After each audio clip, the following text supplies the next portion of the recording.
A mediados del siglo XVI, la Iglesia Católica convocó el Concilio de Trento, un evento que marcaría profundamente el rumbo del arte religioso en Europa. Entre muchas decisiones teológicas y disciplinarias, se tomó una medida drástica que afectó directamente a la libertad creativa de los artistas. Se ordenó la destrucción de una serie de obras que eran consideradas ofensivas para la doctrina cristiana. Una de las más impactantes fue la prohibición y quema de las representaciones de la Trinidad trifacial, imágenes en las que Jesús aparecía con 3 rostros fusionados en un solo cuerpo. La razón eran consideradas deformaciones monstruosas de la fe que podían perturbar la devoción del creyente común. En este video nos adentraremos en el origen de esta controvertida iconografía, su significado, por qué fue perseguida y cómo algunas de estas obras lograron sobrevivir al olvido y la censura eclesiástica. Para comprender por qué la figura de Jesús con 3 rostros fue tan polémica, es necesario retroceder a los primeros intentos del arte cristiano por representar a la Santísima Trinidad, uno de los conceptos más complejos del cristianismo. Esta doctrina afirma que Dios es uno solo, pero existe en 3 personas distintas: el Padre, el Hijo y el Espíritu Santo. A lo largo de los siglos, los artistas buscaron maneras de ilustrar esta misteriosa unidad triple. En un principio, la Trinidad fue mostrada mediante símbolos geométricos, como triángulos o 3 círculos entrelazados, como los que se encuentran en manuscritos del siglo XIII. Más adelante, los pintores optaron por representar a 3 hombres idénticos, o bien a 3 figuras distintas: el anciano Padre, el joven Hijo y una paloma blanca que representaba al Espíritu Santo. No fue sino hasta el final de la Edad Media que comenzó a extenderse una representación más radical: la de una sola figura humana con 3 rostros perfectamente alineados en una sola cabeza. Este tipo de imagen, conocida como Trinidad trifacial o también como Trinidad trifronte, generó profundas divisiones. En ella, los 3 rostros de Cristo se presentan como una única identidad compartida. No se trata de 3 cabezas, sino de 3 caras fusionadas, lo cual no debe confundirse con el concepto de Trinidad tricéfala, una figura más monstruosa aún que fue rápidamente rechazada incluso antes del concilio.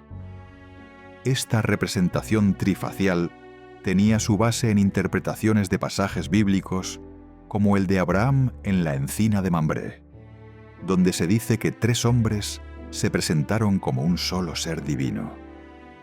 A partir de allí, surgió la idea de que el Padre, el Hijo y el Espíritu Santo eran la misma entidad manifestada en 3 aspectos visuales.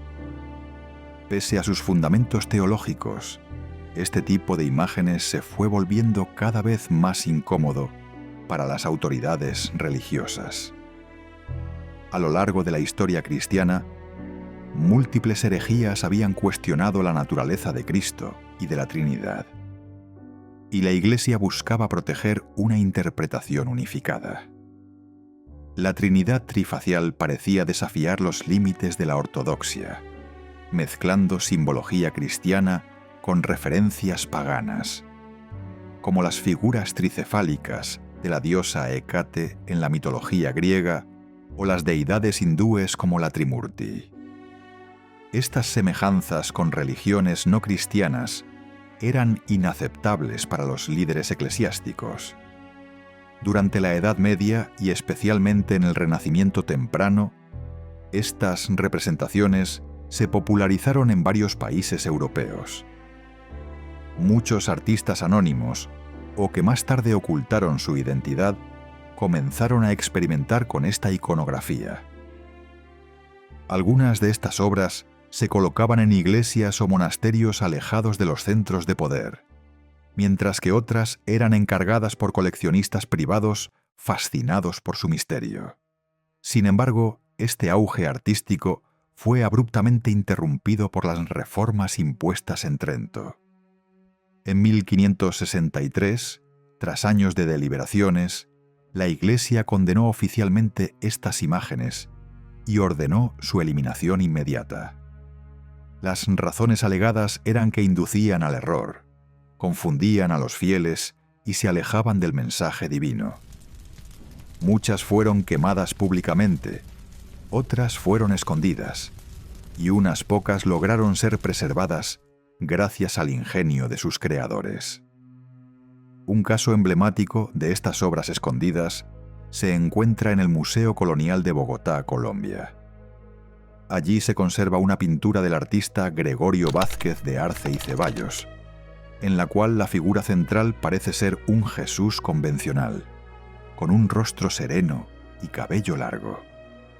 Pero durante un proceso de restauración, se descubrió que la abundante melena que cubría ambos lados del rostro había sido pintada posteriormente para ocultar las otras dos caras. Al remover las capas superiores, apareció la imagen original. Una trinidad trifacial cuidadosamente oculta por temor a la represión. Estos actos de ocultamiento no fueron aislados. A lo largo de Europa y América Latina, varios artistas optaron por esconder las partes más controversiales de sus obras, cubriéndolas con elementos decorativos, modificando colores o incluso alterando completamente los rasgos faciales. Otros, simplemente, decidieron no firmar sus creaciones, dejando que permanecieran en el anonimato para protegerse de represalias. El miedo a dar a ser condenado por la Inquisición o excomulgado llevó a muchos a mantener estas piezas lejos del público, en colecciones privadas o en capillas de difícil acceso. La mayoría de las obras que sobrevivieron no tienen autor conocido. Esto ha alimentado el misterio y el valor simbólico de estas piezas, ya que representan no solo una forma de arte prohibido, sino también una manifestación de resistencia cultural. Al examinar estas pinturas, uno no puede evitar preguntarse cuántas más fueron destruidas antes de que pudieran ser apreciadas o estudiadas. ¿Cuántas manos anónimas se atrevieron a plasmar lo que sentían como una verdad espiritual, aún sabiendo que podrían pagar un precio muy alto por ello? Uno de los ejemplos más fascinantes es una pintura redescubierta siglos después en Europa del Norte. Se cree que fue creada por un artista de la escuela neerlandesa alrededor del año 500. La figura de Jesús en esta obra sigue la iconografía del Salvator Mundi. Su mano derecha está levantada en señal de bendición, mientras que con la izquierda sostiene el orbe terrestre rematado por una cruz, símbolo de su autoridad universal. Sin embargo, lo que hace única esta pieza es que ese Cristo bendiciendo tiene tres rostros que miran en diferentes direcciones, fundidos en una sola entidad divina. Esta combinación entre símbolo tradicional y representación prohibida es lo que convierte a estas obras en testimonios únicos de un conflicto histórico entre fe, poder y expresión artística. Y es que la historia del arte está llena de momentos en los que el poder intentó silenciar voces incómodas. La censura ejercida por la Iglesia, en este caso, nos recuerda que el arte no solo es una forma de expresión estética, sino también una herramienta para explorar ideas profundas, para provocar reflexión y, en ocasiones, para cuestionar el orden establecido. La Trinidad trifacial puede resultar desconcertante, incluso perturbadora para el espectador contemporáneo, pero también es una ventana a las tensiones espirituales y filosóficas que marcaron a toda una época. Al investigar estas obras olvidadas, es inevitable reflexionar sobre las pérdidas irreparables causadas por la intolerancia religiosa. Es posible que hoy, escondidas en altillos de monasterios, sótanos de museos o colecciones privadas, existan más ejemplos de este tipo de arte esperando a ser redescubiertos. Y aunque algunas de estas piezas puedan reaparecer, muchas otras han desaparecido para siempre, consumidas por las llamas del dogma o el silencio impuesto.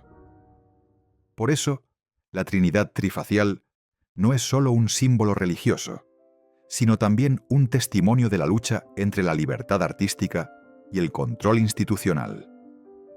Nos obliga a preguntarnos: ¿debe el arte estar al servicio de una doctrina o debe tener la libertad de explorar lo sagrado desde distintas perspectivas? ¿Y cuántas verdades posibles han sido negadas o silenciadas a lo largo de la historia simplemente porque no encajaban en una interpretación dominante? Me encantaría conocer tu opinión al respecto. ¿Crees que la Iglesia actuó correctamente al prohibir este tipo de arte para preservar la fe tradicional? ¿O piensas que al censurar estas representaciones se perdió una riqueza invaluable de interpretación espiritual y creativa? Déjamelo en los comentarios. Me interesa mucho saber cómo lo ves tú. Si te ha parecido interesante este análisis, no olvides apoyarnos con un me gusta, suscribirte al canal y activar la campanita para más vídeos como este. Nos reencontramos muy pronto con más historias ocultas en el arte.